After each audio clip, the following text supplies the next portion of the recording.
Good evening, everyone. Welcome to the fifth session related to structural analysis course. So, this is your fifth problem solving session in which we will cover all the topics what you have completed in this current week. We will solve the problems related to the topics which are covered in the current week, and it will help you in analyzing the concepts and understanding the mistakes you are doing in solving the assignments related to this NPTEL submissions. So let me share my screen first, then we can discuss further.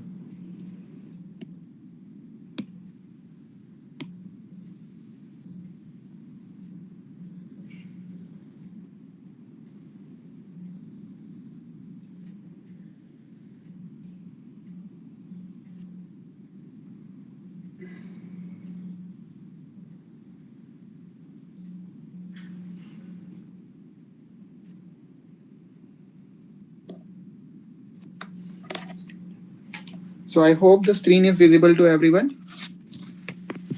So let's start this session. So this is your fifth session.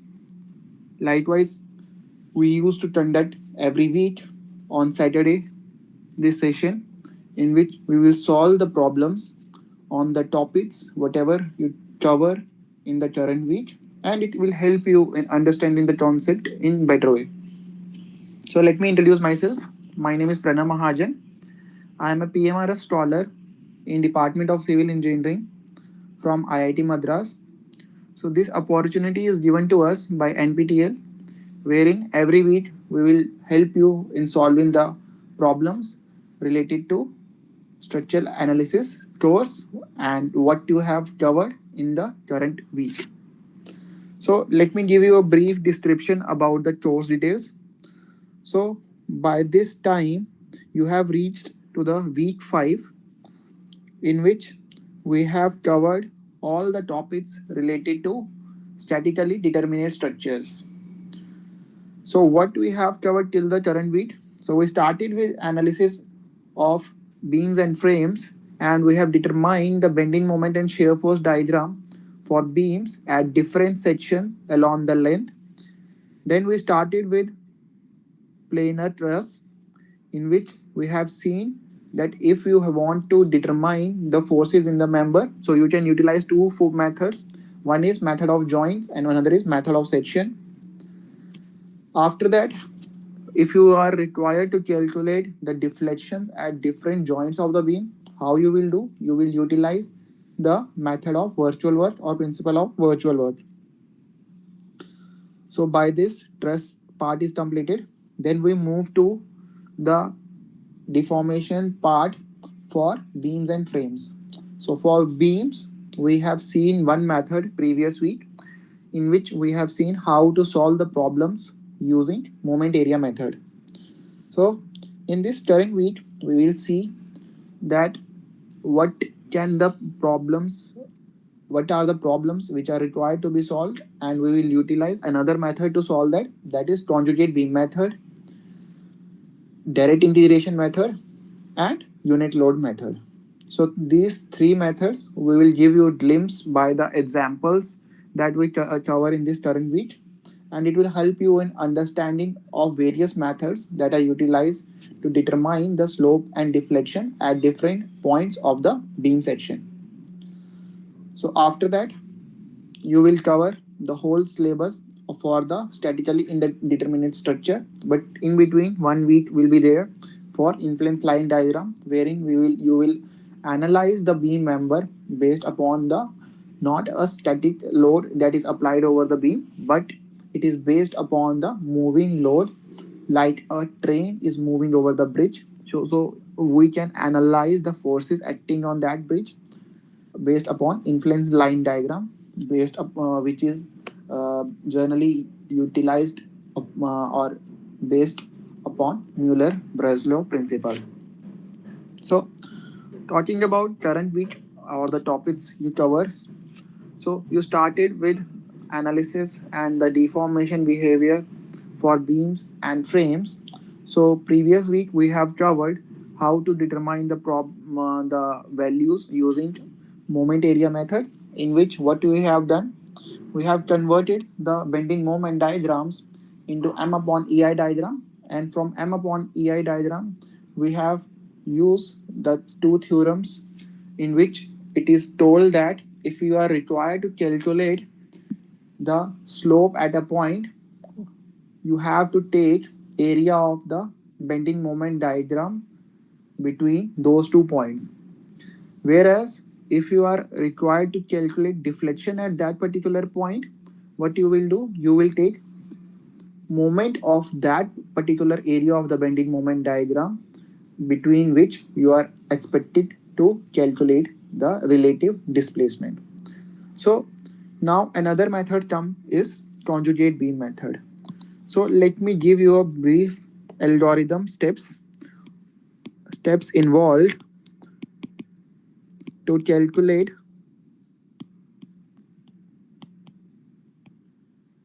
the slope and deflection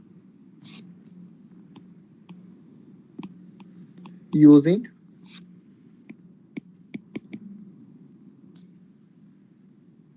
conjugate beam method. So first step is draw the bending moment diagram of the real beam. So real beam is the structure which is provided to you for the analysis. Second is convert the bending moment diagram into M upon EI diagram.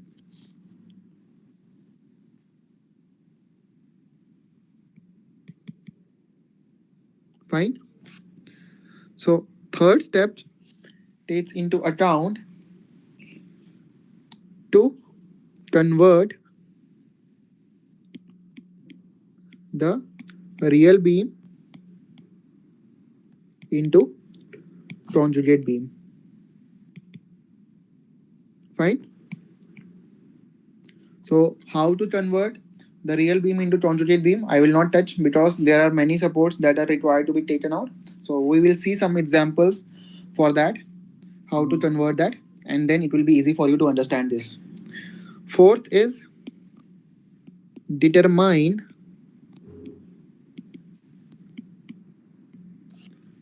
the shear at joint in conjugate beam, or I will say shear as well as bending moment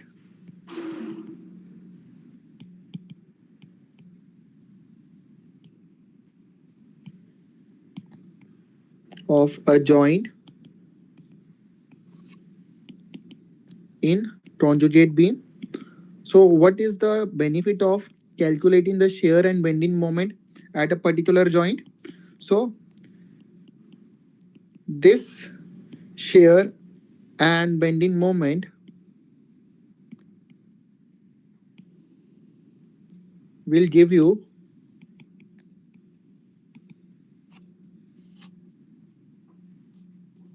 slope and deflection of corresponding joint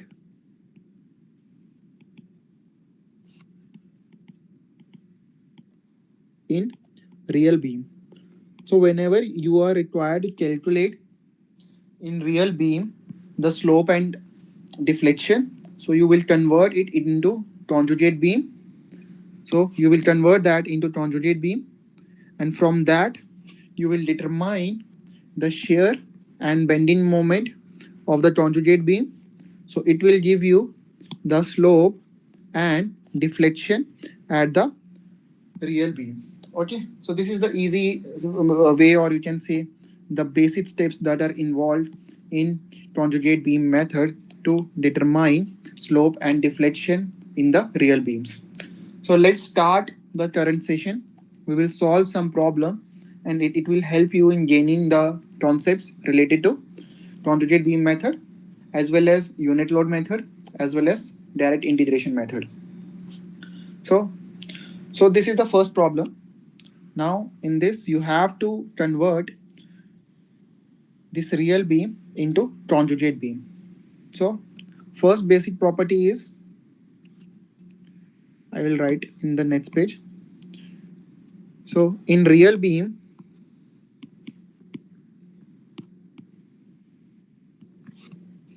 and in conjugate beam, okay, how you can convert? So first, if fixed support is there,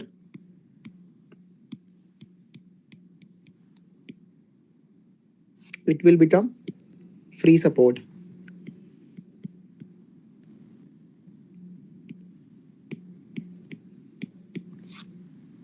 Second,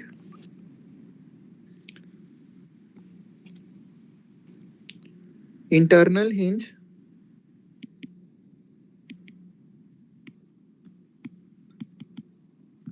sorry internal internal hinge converts to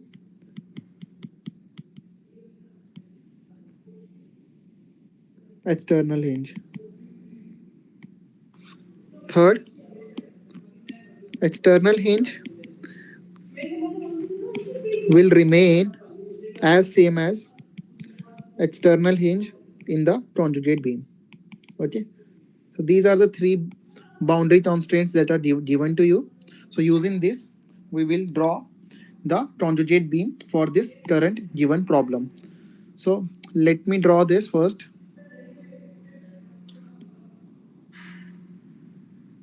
So this is your conjugate beam, or sorry, real beam. And now what you have to do, you have to draw the conjugate beam for this real beam. So what you will do, first condition is fixed, so it will become free. Okay, this is my line. This fixed condition will become free. Second is you are having an internal hinge. I will convert into external hinge. You are having external hinge, so no change will happen.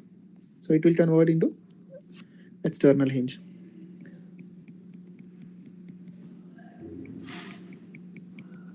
Fine. So this was your real beam, and this is your conjugate beam. Fine. So this is how you will draw the conjugate beam from the real beam. Okay. Let's continue further. So in the next question, a bending moment diagram is given to you. Now you are expected to draw the correct loading diagram based upon your previous concepts that you have already done in the week 1, wherein you have seen that for different kind of loading, how the bending moment diagram changes its behavior. Okay, so let's mark different points. So from A to B, the bending moment is linear, or you can say till C it is linear, but after C it is taking some parabolic kind of shape. Fine. So what we will do, we will first see up to what line it is having a constant slope. So we can see that at point B, uh, between A and B, it is showing us an isosceles triangle. That means load will be applied. A concentrated load will be applied directly at the center. So one concentrated load will come into picture.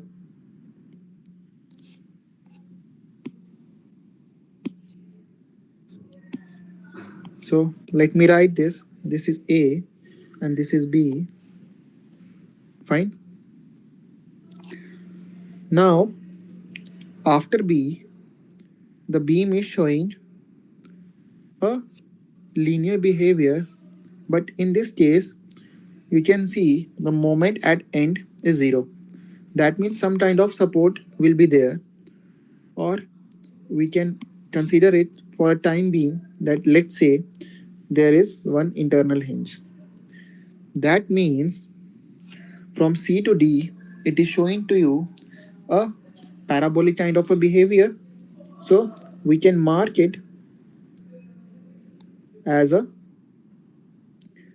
uniformly distributed load.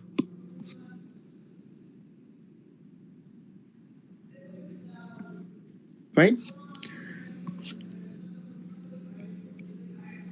So you can consider all of them as between A to C as one beam and B to D as a second beam, which is separated by an internal hinge at B. Okay, so that means some support will also come into picture here. Let me make a roller support here.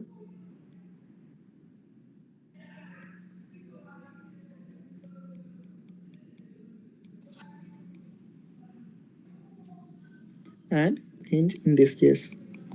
So this is how your loading diagram will look like in when bending moment is given to you.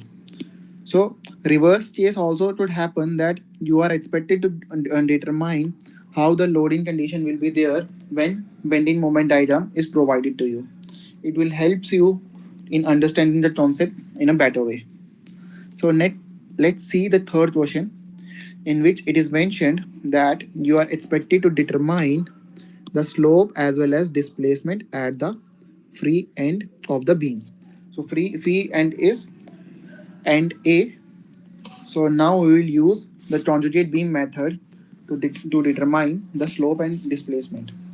So for this beam, first we will draw the bending moment diagram, and then we will convert this diagram into equivalent M upon EI diagram, and from that we will make that M upon EI diagram as the loading diagram for the conjugate beam, and then we will determine the shear force and the bending moment at point A, and it will give us the slope and the deflection at the point A in the real beam.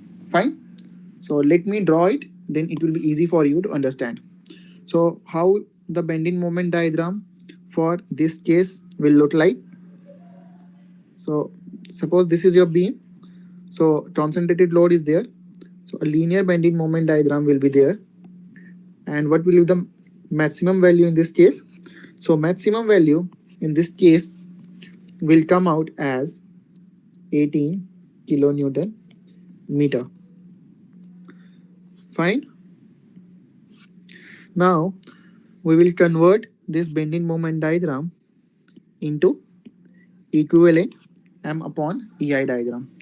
So how we will do that? We will again make a triangle.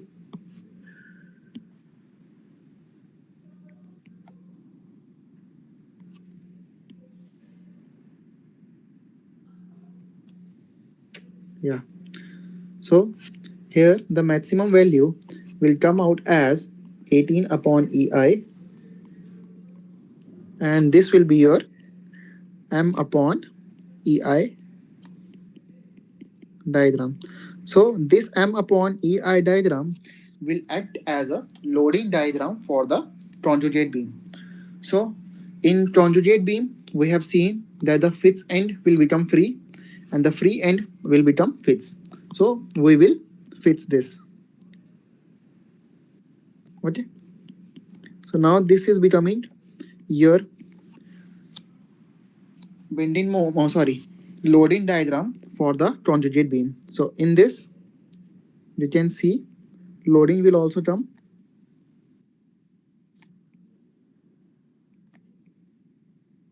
So this will be your loading for the conjugate beam.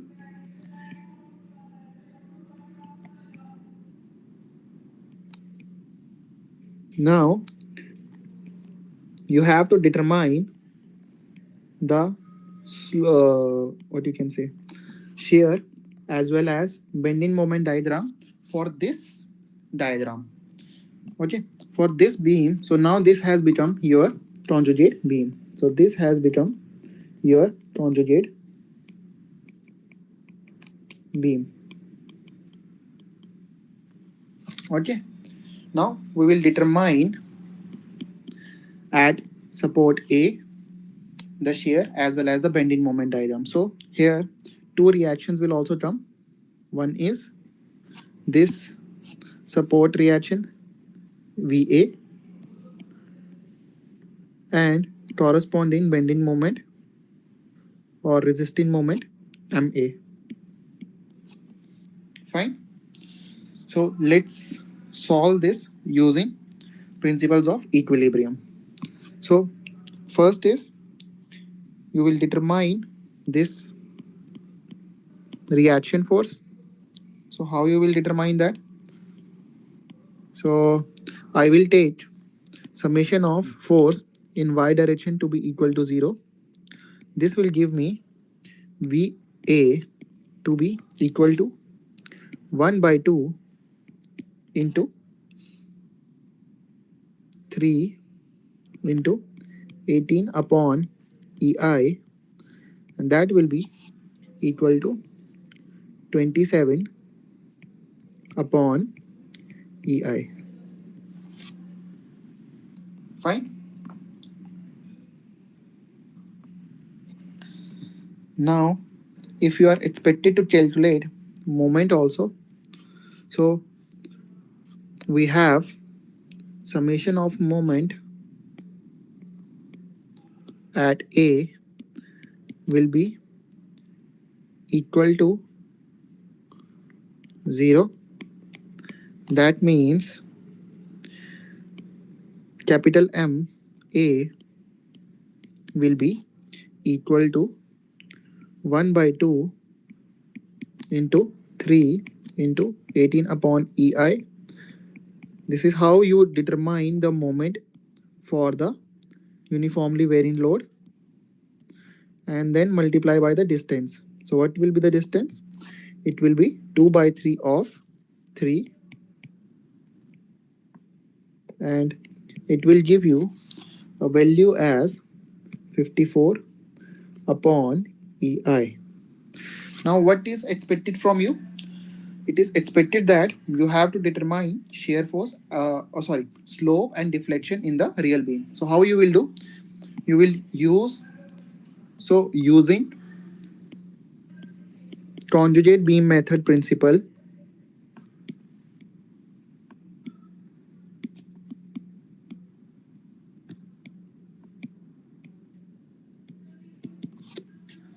slope at A will be equal to shear force at A in conjugate beam.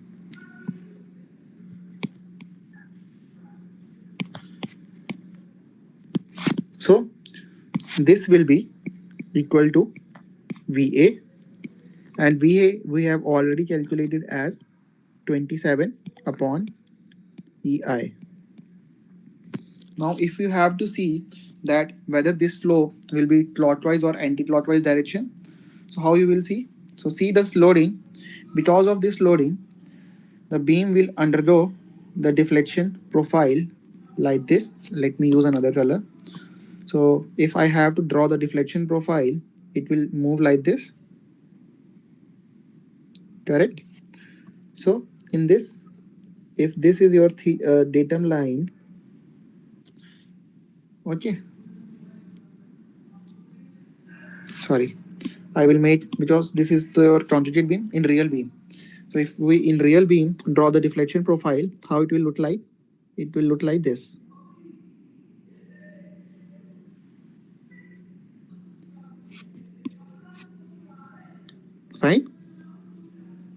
Correct now? So in this case, if you see that if this is my datum line, it is making an angle theta in the counterclockwise direction. And this is the deflection at A, which is downwards. Okay, so your slope at A is coming as 27 upon EI in counterclockwise direction.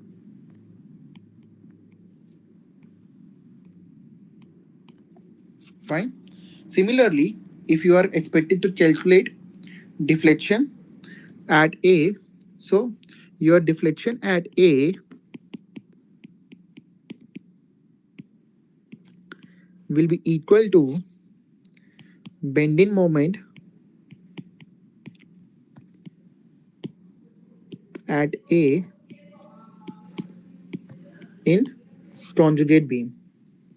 So in conjugate beam, we have already calculated the bending moment as MA, and the value of MA we have written as 54 upon EI. And now since this is a deflection and we have seen the deflection in the downward direction, so this will be in the downward direction. Okay, so this is how you will utilize the concepts of conjugate beam method. We will solve some more problems and then it will be easy for you to understand further. Let's solve another problem. In this, you have a beam which is having an internal hinge at B. Now, you are expected to calculate the slope and displacement at point C using conjugate beam method. Okay, so let's start this problem.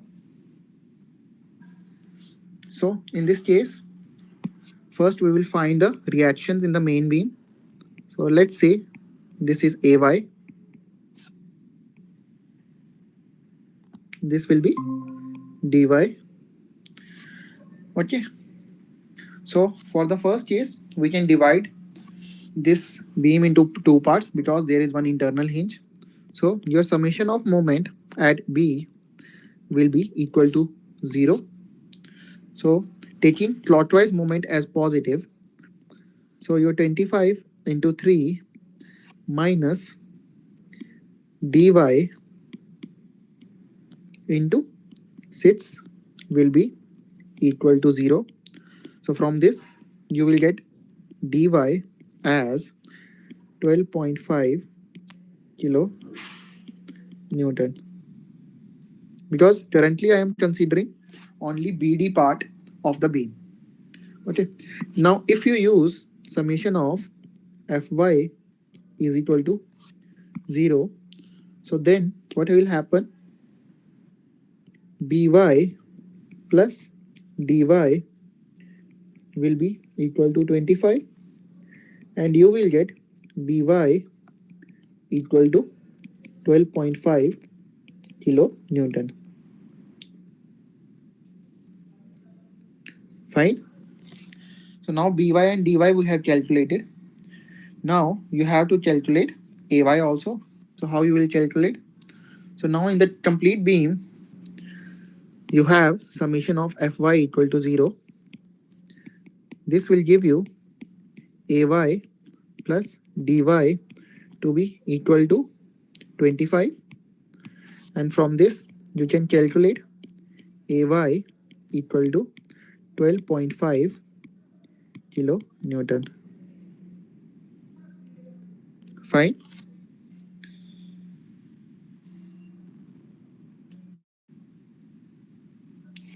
Now at A, since this is a fixed support, so one moment part will also be there. So let me consider this moment as MA. Okay, now I will determine MA also. So taking moment about A to be equal to 0. So this will give me, we have at, so considering AB part only, so I will get MA equal to 12.5 into 3, and that will be equal to 37.5 kilonewton meter. Fine. Okay. So that means you will get a beam which is having one reaction here, AY, as 12.5 kilonewton. Second one is internal hinge at B. Third, you have one concentrated load at C equal to 25 kilonewton. And fourth, you have vertical reaction equal to 12.5 kilonewton.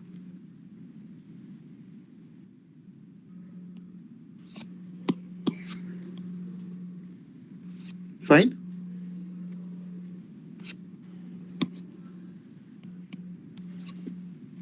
One moment will also come, anti-clockwise moment equal to 37.5 kilonewton meter. So this is our real beam. Now we have to convert this beam into conjugate beam. Okay. So how we will do?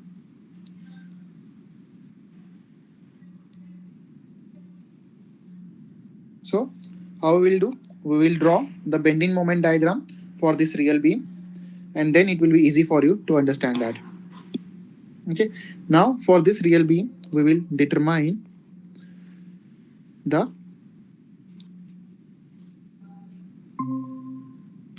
bending moment diagram. Fine. Now I have pasted this. Let me draw few lines.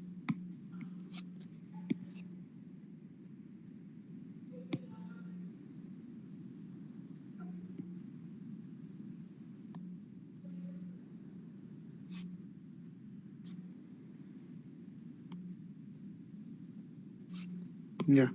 So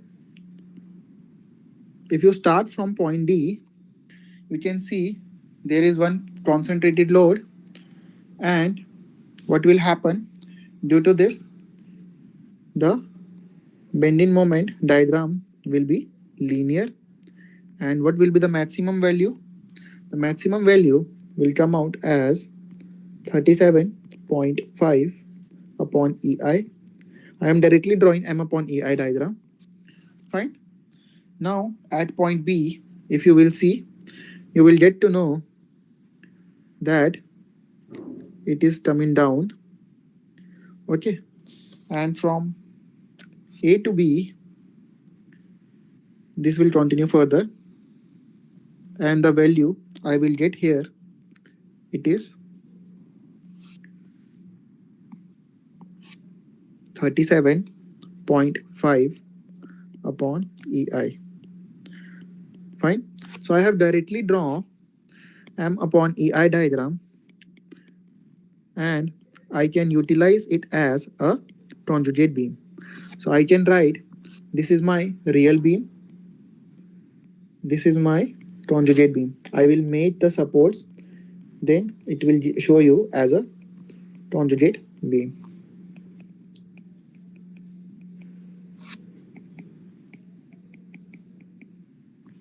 So let me draw few lines so as to show you the loading condition. So these are few lines showing you uniformly varying load between points BC and CD, as well as between A and B.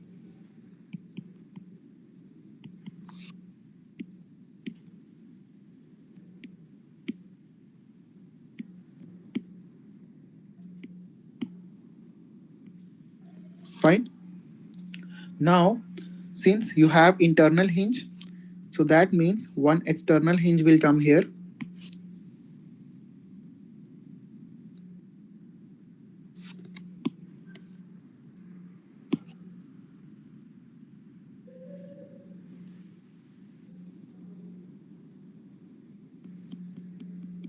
Fine. And At joint D, we have external hinge, so external hinge will come. Fine. Now, to resolve this, to get the shear force and the bending moment diagram, what we will do? We will first calculate the reactions. So in this case, what will be the reactions? This will be B dash Y, and this will be your D dash Y. So these are the reactions we have to calculate for the conjugate beam. Okay, so let's solve for by and dy.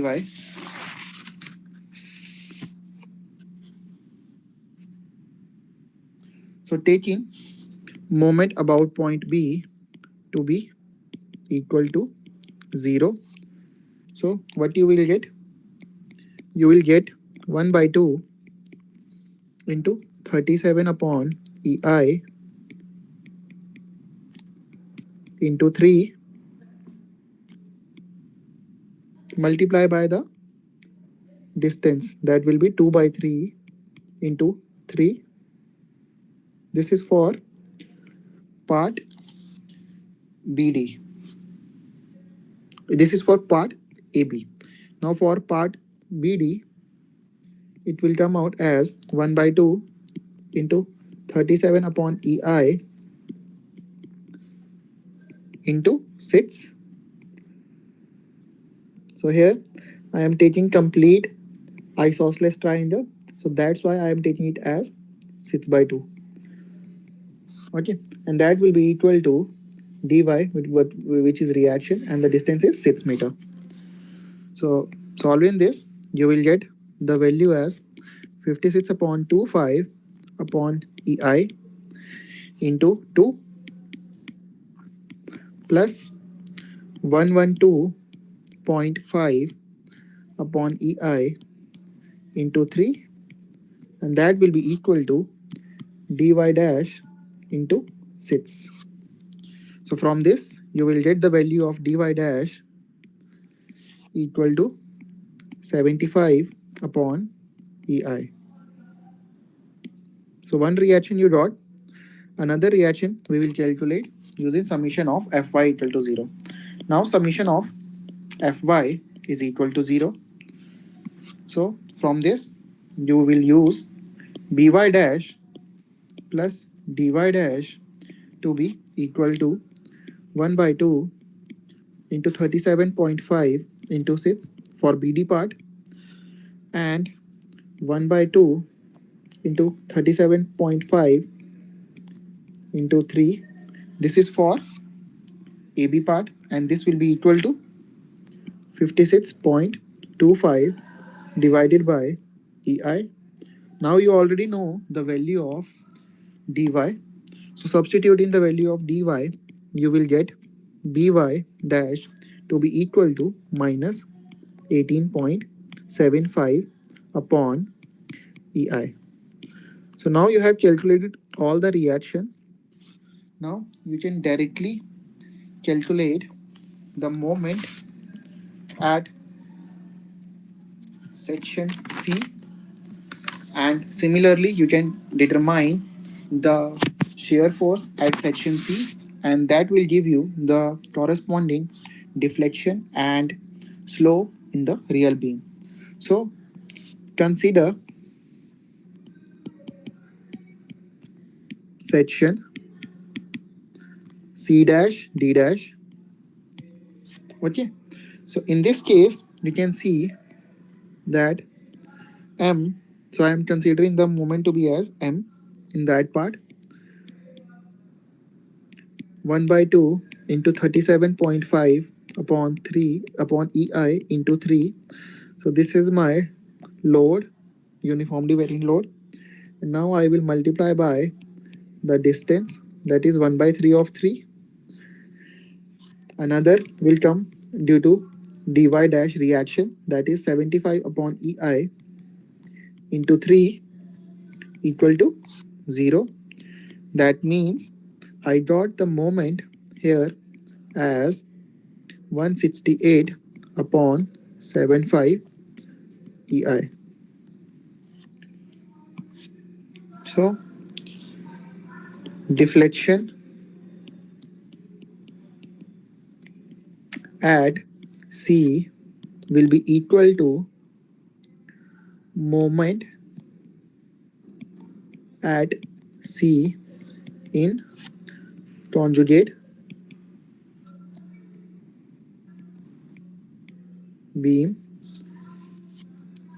This implies your delta C will be equal to M, and it will be equal to 168 upon 75, sorry, 168.75 upon EI. Okay, so deflection now you have calculated. Now next step is you have to determine slope. So how you will determine the slope?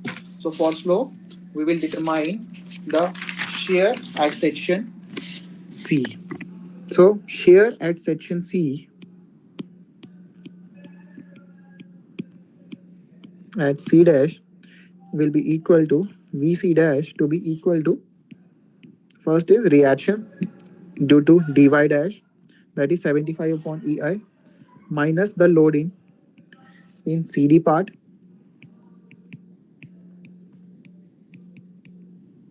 into 3, and from this it will be equal to 18.75 upon EI. So again here slope at C will be equal to shear force at C dash in conjugate beam.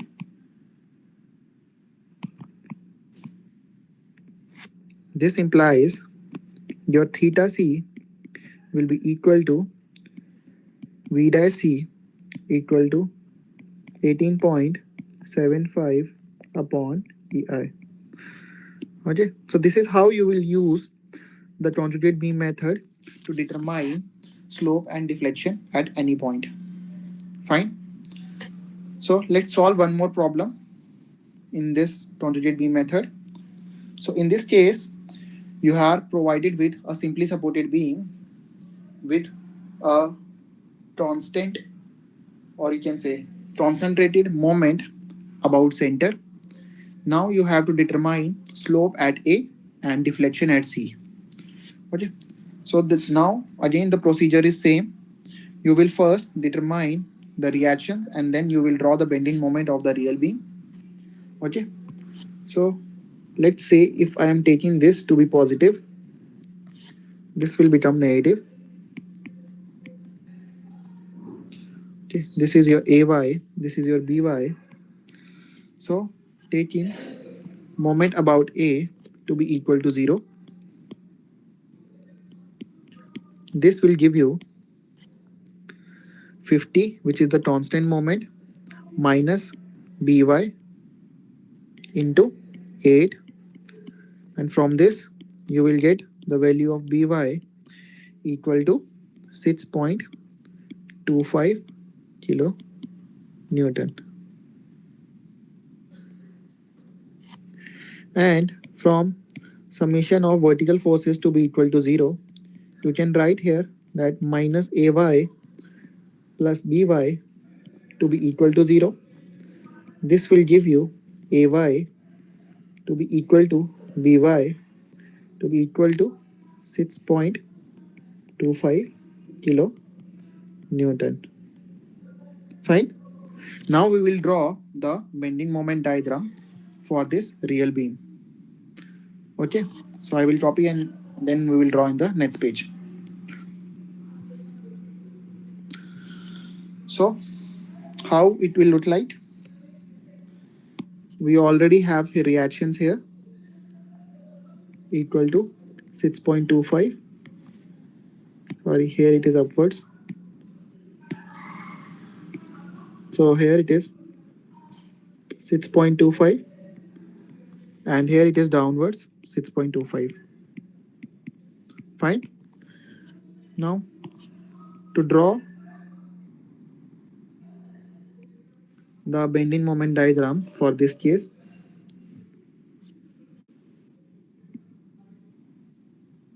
so up to point C, the bending moment will increase linearly. Okay, like this. Now you have concentrated moment. So here the value at C comes out to be 25, and suddenly the value decreases by 50, and then it will become 0 at end A.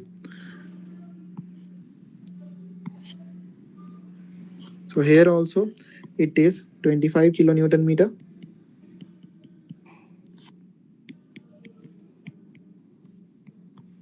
So this is your bending moment diagram, and it will become the loading diagram for the conjugate beam. So how you will do?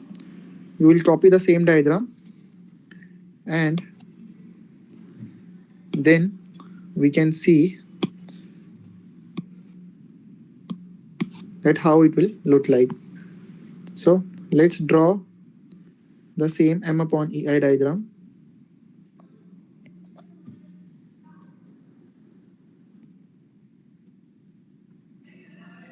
Okay. So in this case,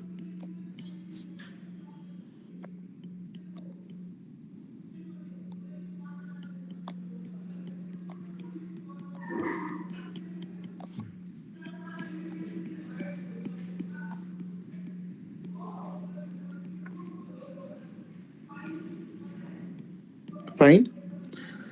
Now you will be having, since hinge will remain hinge, so what will happen, that you will get reactions also. So in this case, the reactions will be, let's say this will be AY dash for the conjugate beam, and this will be BY dash for the conjugate beam.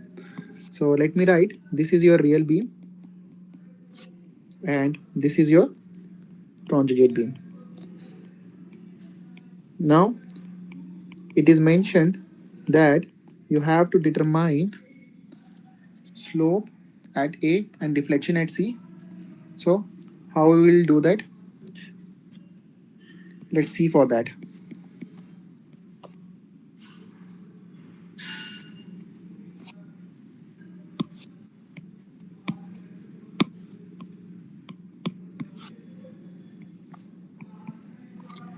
So now we will determine this AY dash and BY dash. So how we will do? We will take summation of moment about point A to be equal to 0, and from this what we will get? We will take this loadings as minus 1 by 2 into 25 upon EI into 4, and first 2 by 3 will come, 2 by 3 into 4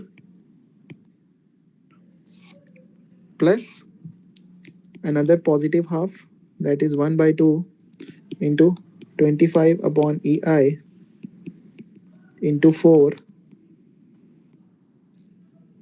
Here the distance will be 4, minimum 4 plus 1 by 3 of 4, and it will be equal to by dash into total distance is 8.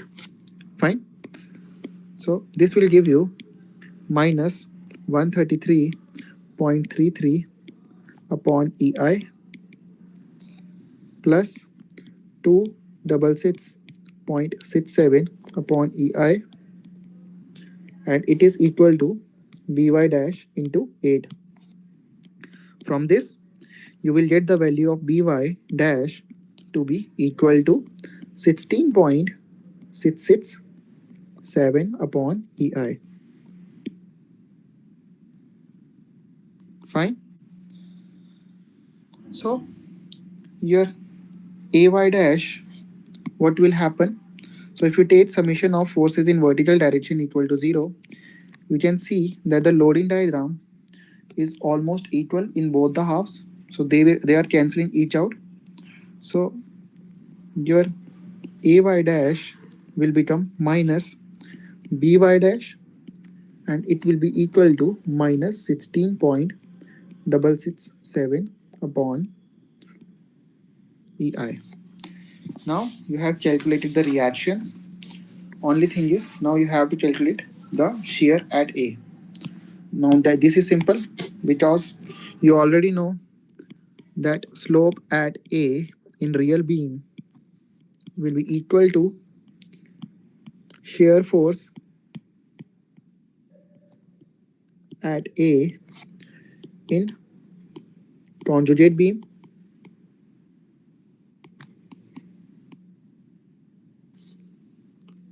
That means your theta A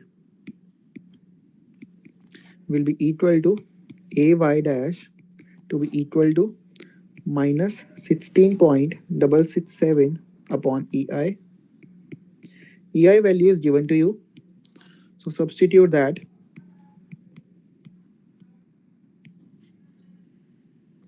Let's take, because all the loads are given to you in kilonewton, so I am converting 200 GPa into kPa. Then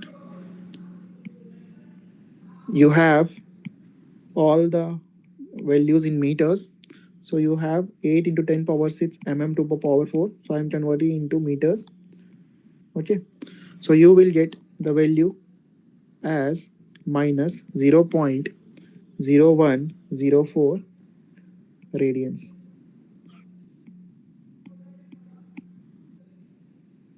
Fine.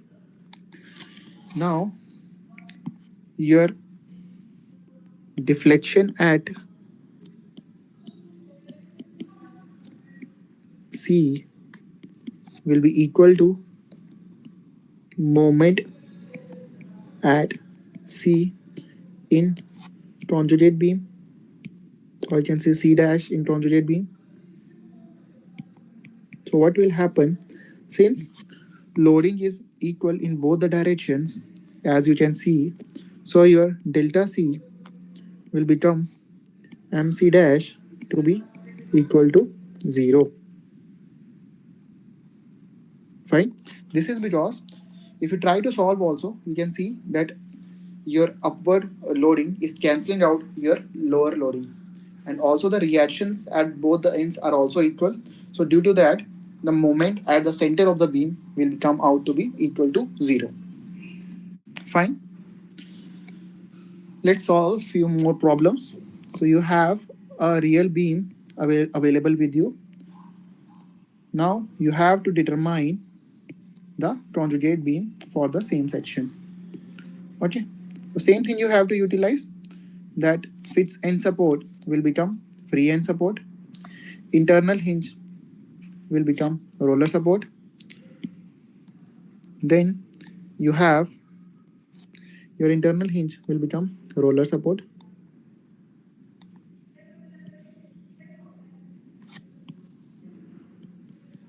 and your external hinge will remain as external hinge. Fine. Simple for you. Okay, so this is how you will convert the real beam into equivalent conjugate beam.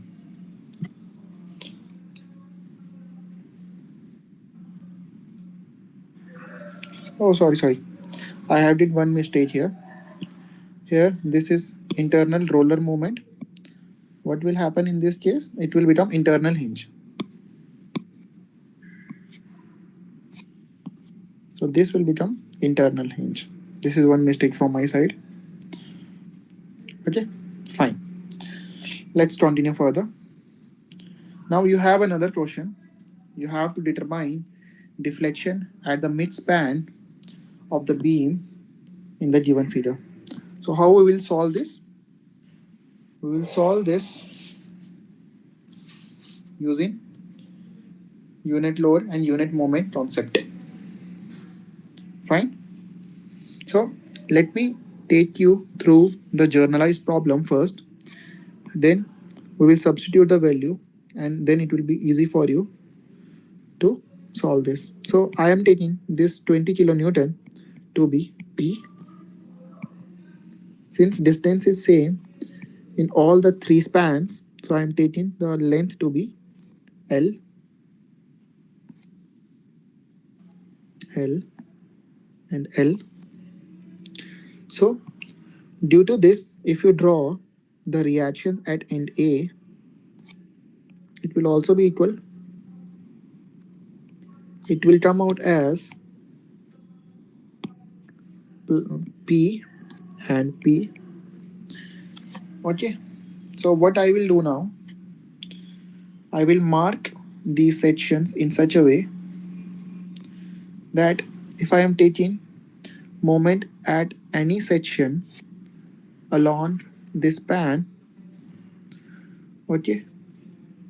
So let's say if I am moving from A to B, this will give me the distance as x1. If I am moving from A to C, the distance will be L plus x2.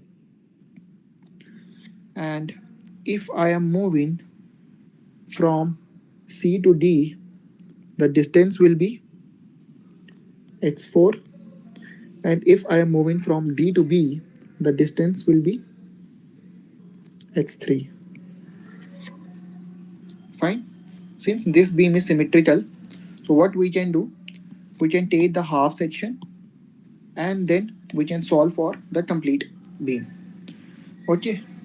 So in this case, what happens, to determine the deflection, we can take a unit load at that particular point. So if we are having at the midpoint, since because we are considering the moment at the midpoint, so if we are making midpoint to be equal to 1, so what will happen, you will get two reactions at the ends. It will be 0.5 and 0.5.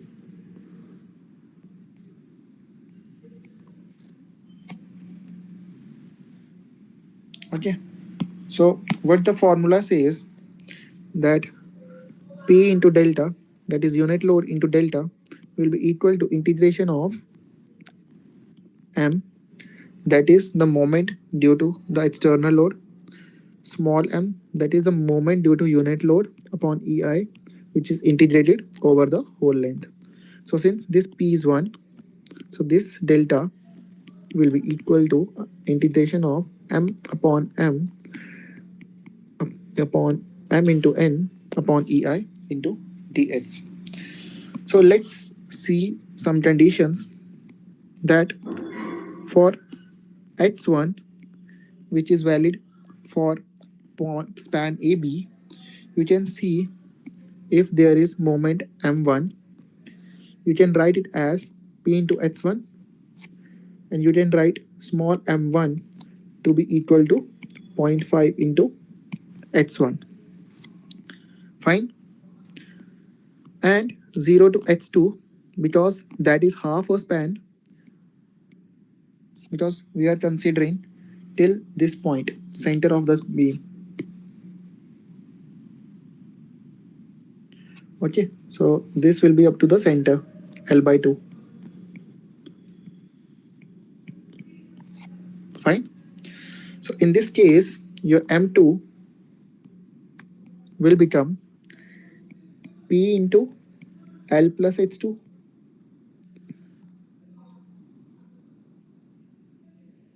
Fine.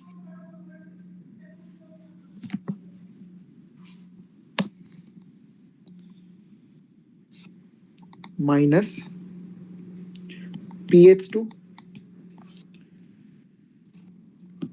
What happened? Yeah. So this will become equal to P into L. Similarly, M2 will become equal to 0.5 into L plus H2. Fine. Same thing you can write for H3 also. In case of H3, it is also valid till 0 to L by 2. In this case also, if you try to solve, you will get M3 equal to PL, small m3 to be equal to same as 0.5 into L plus H3, and for H4 it will be same as H1. Here M4 will become equal to P into H4, and your small m4 will become equal to 0.5 into H4. Now what we will do to find the deflection? So to find the deflection at the mid, so deflection at mid will be equal to integration of 0 to L, that is for span AB. I will write here span AB to be equal to P into H1 multiply by 0.5 into H1 upon EI into dH1 plus integration from 0 say 0 to L by 2 P into L, we have already calculated that, into 0.5 into L plus H2 divided by EI into dH2. Now we can multiply whole by 2 because it is symmetrical about the center. Fine. So now what you will get? You will get delta mid to be equal to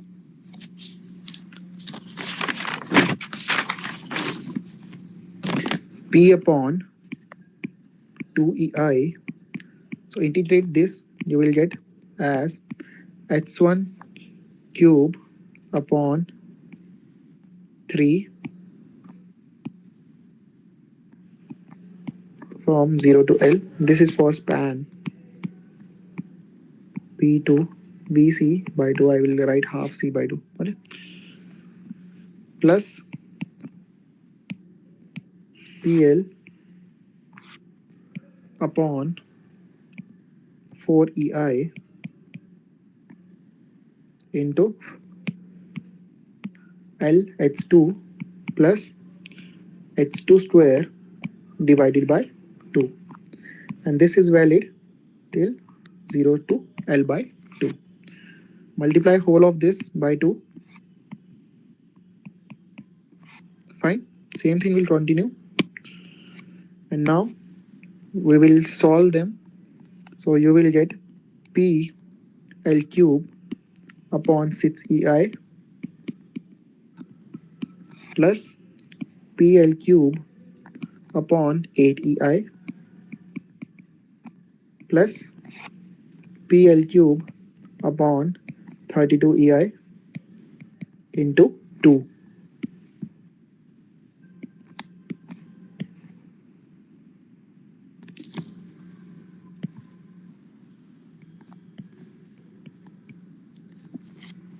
So this will give you the value of displacement to be equal to 31 PL cube upon 48 EI. Now in this question, it is given to you that P is equal to how much it is given to you? So P is given to you as 20 kilonewton. So we'll take 31 into 20. Okay. And then we'll take L to be equal to 2.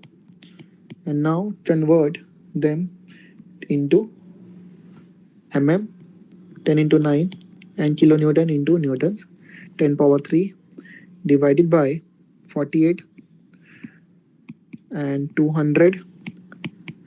And since here it will come as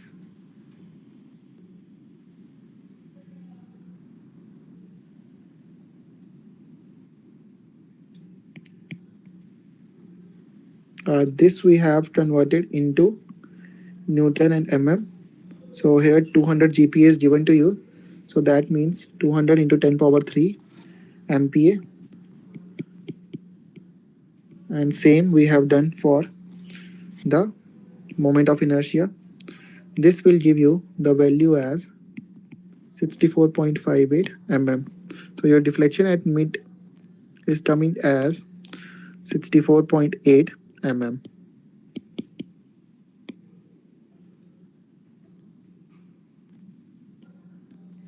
Fine. Easy for you to use. So you can see how you can use unit load method to solve the problem. Okay. Now another question is given to you. In this same, he is telling you to utilize unit load method to determine the displacement at the free end. So what you will do, you will provide a unit load at the free end and then utilize the formula to determine the displacement at the free end. So first we will draw the bending moment diagram for this case.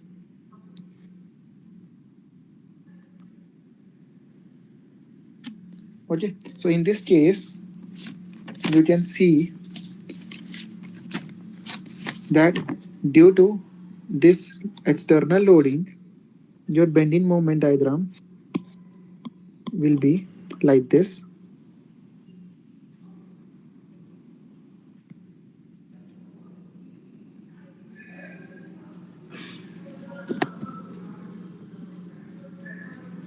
Correct? Is it linear? No, it should be parabolic. Fine. So what will be the maximum value? Let's say I am considering it to be W and this to be L. So you will get the maximum value as W L square upon 2. Okay. Now at, so say suppose this is your X direction. Now at any section X,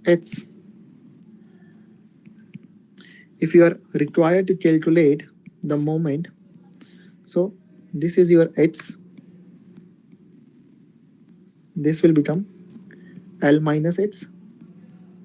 So let's write, you can write M1 to be equal to W into L minus X square divided by 2.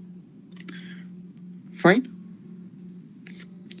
Similarly, if you apply the unit load at the free end, that is A, so how the bending moment profile will look like? So due to unit load, it will move in this way. It will be a linear diagram from point B to point A, and at this same exit section,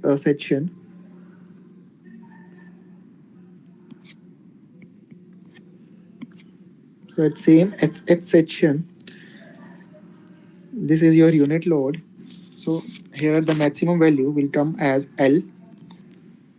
Okay, so if this is your X and this is your L minus X,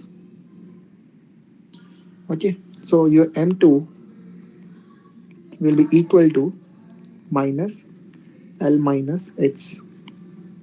Okay, because it will be 1 into the distance, and this is, I will write here, this is due to unit load.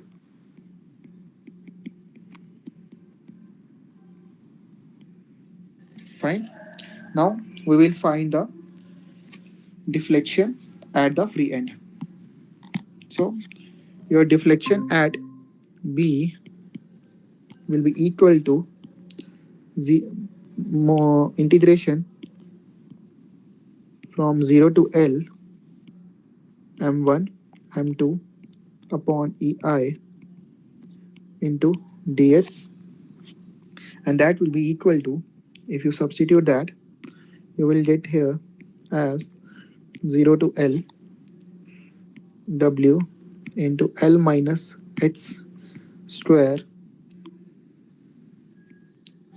upon 2EI into dx, that will be equal to w upon 2 ei. I am taking it outside. Here it will be L minus h cube divided by minus 3 to be from 0 to L, and this will give you the value as W L power 4 divided by 8 EI. So since this is positive, so it will be in the downward direction. So now substitute the values of W and L. So your W is 10. So that is 10 kilonewton meter. Let it in Newton meter, kilonewton meter. And this is meter. So 10 power 4. Now E is 200.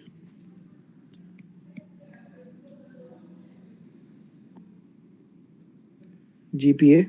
So I'm converting it to KPA. So that's why it will come as 10 power 6. Now here it is given to you 700 into 10 power 6 mm to power 4. So I will convert it into meter. So here it will come minus 12. Okay. If you substitute the value, you will get the answer as 0.0892857 meter. So let's simplify the answer in mm. So if we simplify the answer in mm, multiply it by 1000, you will get the value as 89.2857 mm. Fine. Okay. So this is how you will utilize the concepts of unit load method. Okay. Now let's solve some problems related to direct integration method. Fine. So in this case, how you will solve? So we will take two sections. This will be your first section.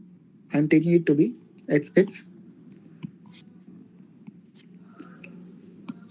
Let another section we will take in AB. It will be your YY section. Fine. And your distance from end C to be equal to X1, and this will be H2.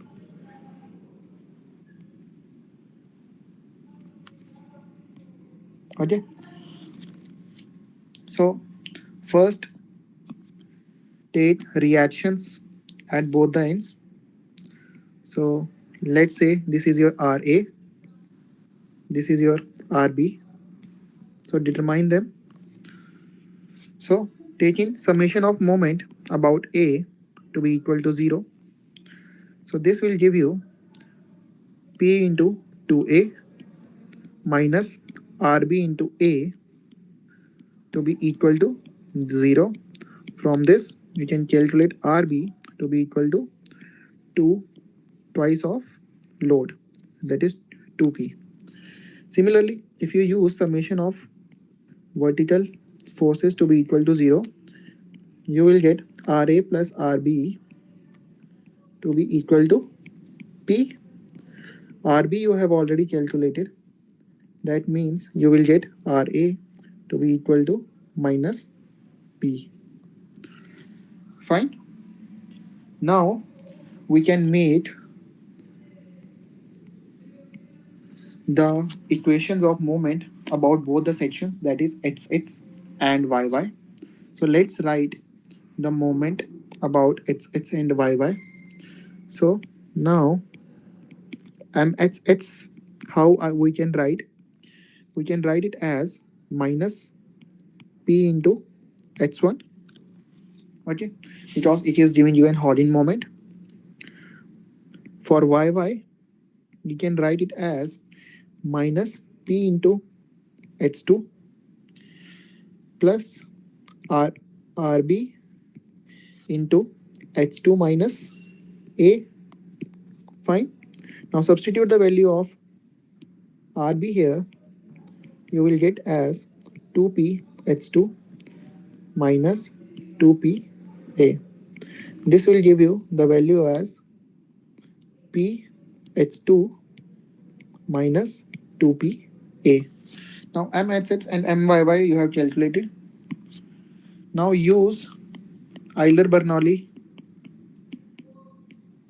equation.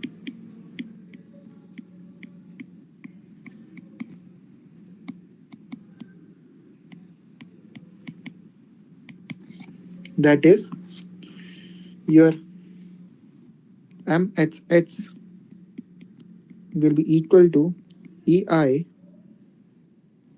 D2 Y1 upon dx1 square to be equal to, what is the value of this?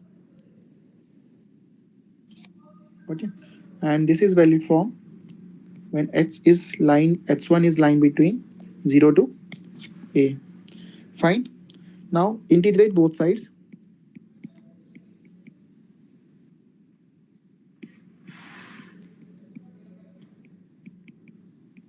What you will get?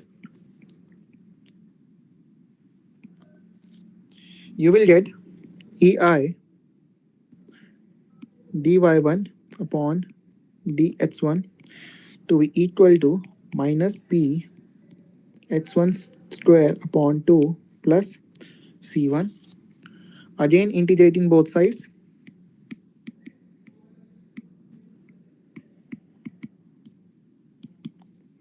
So you will get EI y1 to be equal to minus p h1 cube upon 6 plus c1 h1 plus c2.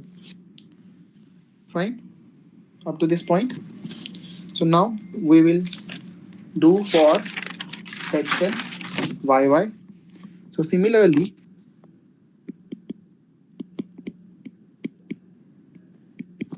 your myy will be equal to ei d2 y2 upon dx2, and this is valid from 0 to h2 up to 2a. And we have said that it is equal to ph2 minus 2pa. So now if we integrate,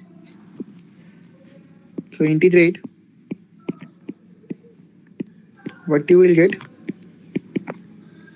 You will get ei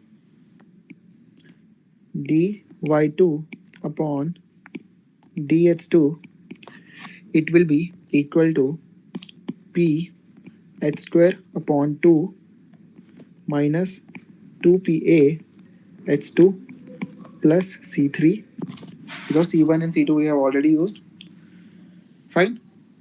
Again integrating.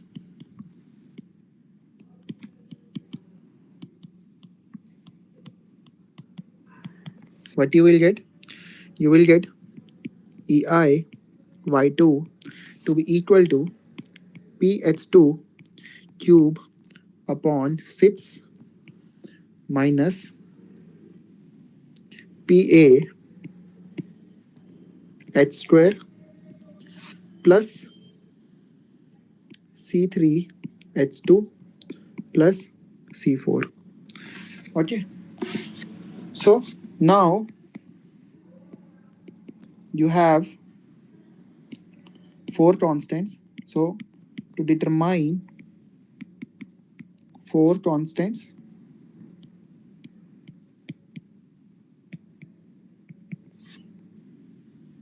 four equations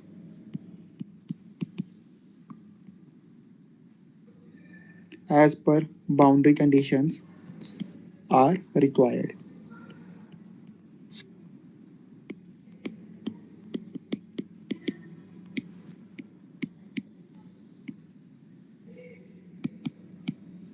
Okay, so your first condition is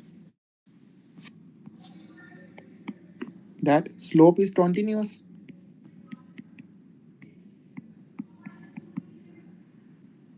How? If I let me copy this beam, I will show you the deflection profile. So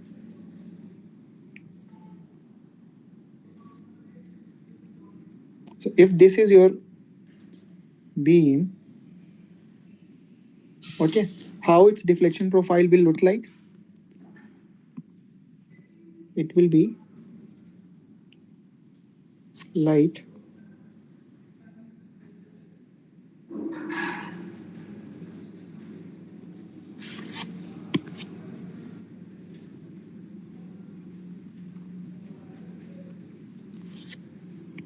it will be something like this.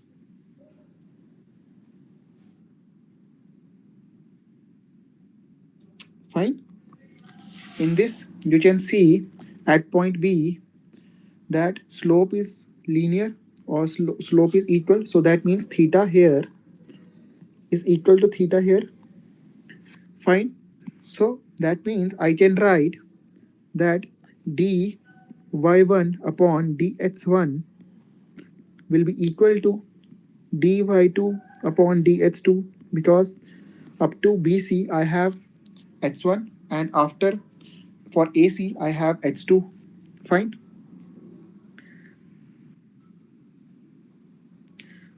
And this is applicable at h1 equal to h2 equal to a. So you substitute the value of, so let me mark them as, so let's say this is your A equation, this is your B equation, this is your C equation, and this is your D equation. Fine. So substituting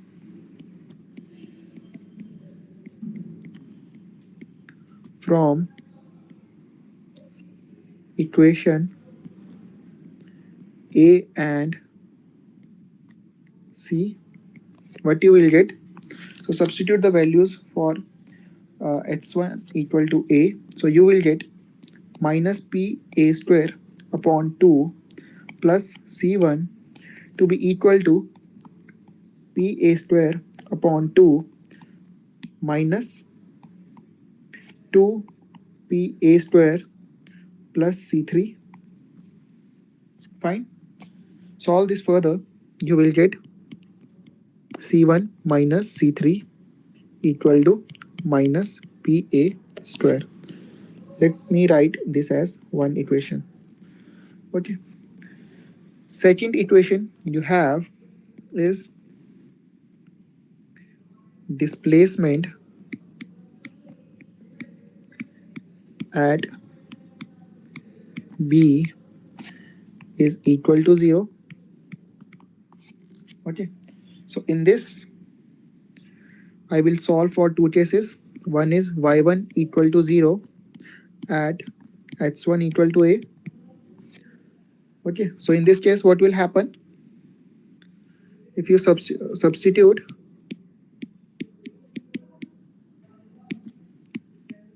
values in equation B, you will get 0 to be equal to minus PA cube upon 6 plus C1A plus C2, and from this you can determine the relationship between CA, C and C1 and C2 to be equal to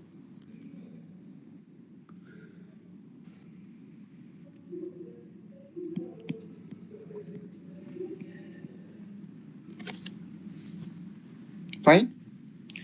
Now similarly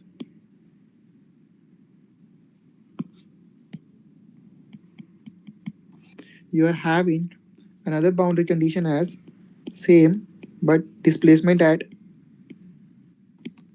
B to be equal to 0. But in this case you will take y2 to be equal to 0 at h2 to be equal to a. Fine. Now substitute the values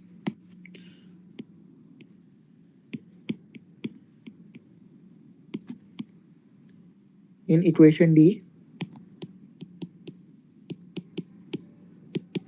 So you get C3A plus C4 to be equal to PA cube minus PA cube upon 6.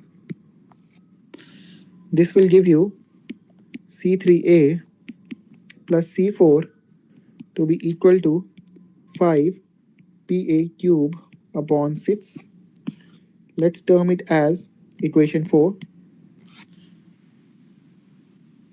Okay, equation 4 or equation 3? So this is your equation 3. So 3 equations we have already found. One more equation is left. That is your displacement at A is 0.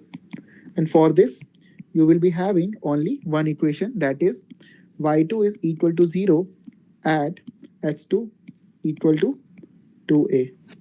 So for this case, substitute the values in equation D again. So what you will get?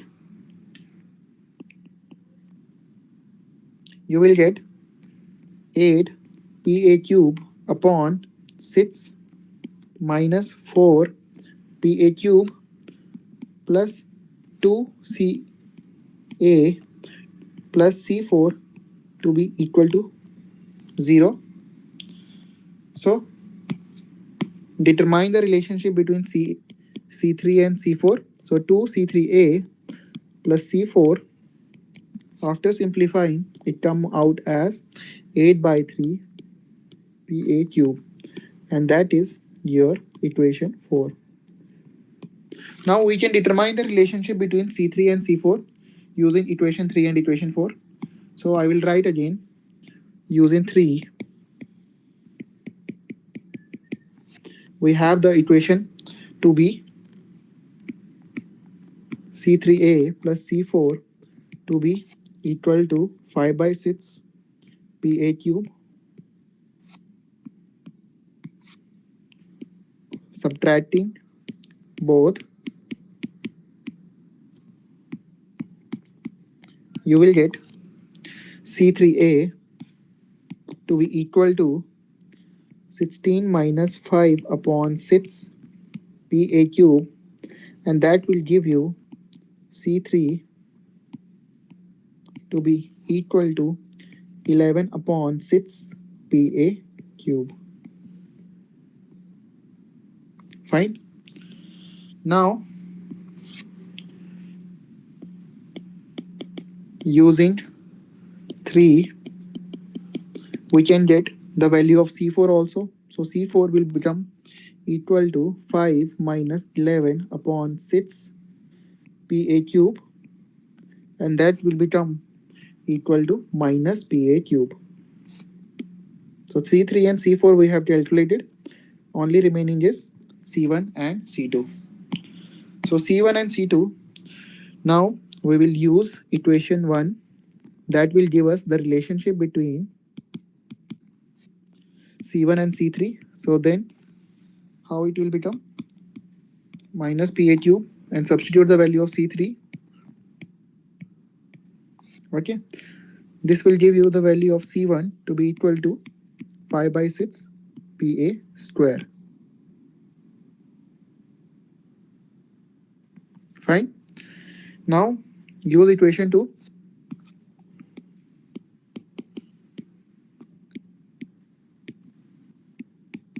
You will get the value of C2 to be equal to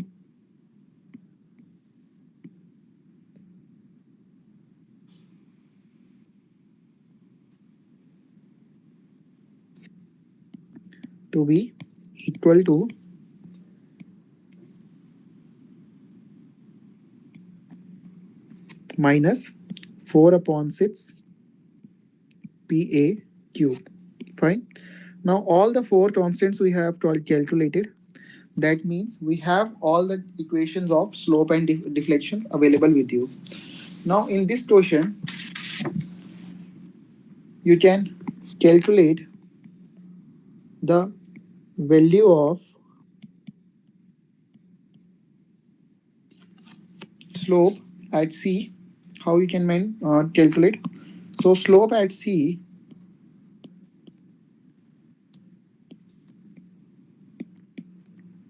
will be calculated using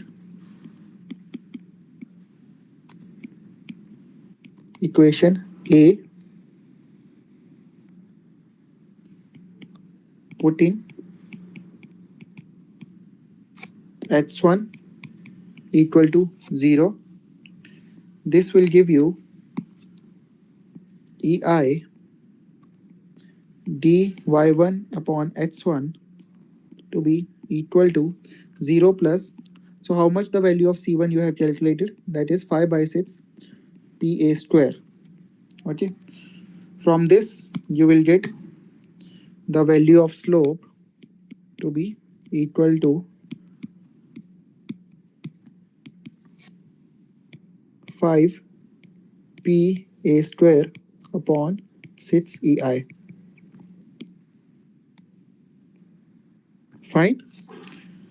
So this is the question that is given to you using direct integration method. Now another is the same question. In this same question, if you are asked to calculate the vertical displacement, so how you will do? So this is easy. Now you have calculated all the variables. So using equation B, you will get, using equation B, put in x1 to be equal to 0, you will get EI y1 to be equal to 0 plus 0 minus 2 by 3 PA cube. This will give you y1 to be equal to minus 2 by 3 PA cube upon EI. Fine. This is how you will utilize all the relationships, and then you can calculate slope and deflection using direct integration method. So that's all for this current session. I think you will be able to solve the problems related to whatever the concepts we have understand in this current week. So summarizing the current session, we started with moment area method in the previous session. In the current session, we have started with how to determine the values using conjugate beam method. In that, we have seen that slope in the real beam is equal to shear force in the conjugate beam, and the deflection in the real beam is equal to the moment in the conjugate beam. Okay. After that, we have seen the problems related to unit load method, that how you can use unit load method to determine the deflection at different points of the beam. Then we have seen how you can use the concepts of direct integration method to determine the equations for slopes and deflections, and then whatever constants that are coming into picture, you utilize the boundary conditions that are provided to you and then determine the unknown constants. After determining all the constants, now at whatever points you are required to calculate slope and deflection, substitute the value of x at that point. You will get to know the value of slope and deflection easily. So I think this session might be very useful for you. Use the concepts that are provided in this current session to solve the assignment for this current week. Okay. So let's meet next Saturday, and then we will solve the problems, I think, related to influence line diagram. Okay. So enjoy your weekend. Have a nice day. Thank you, everyone.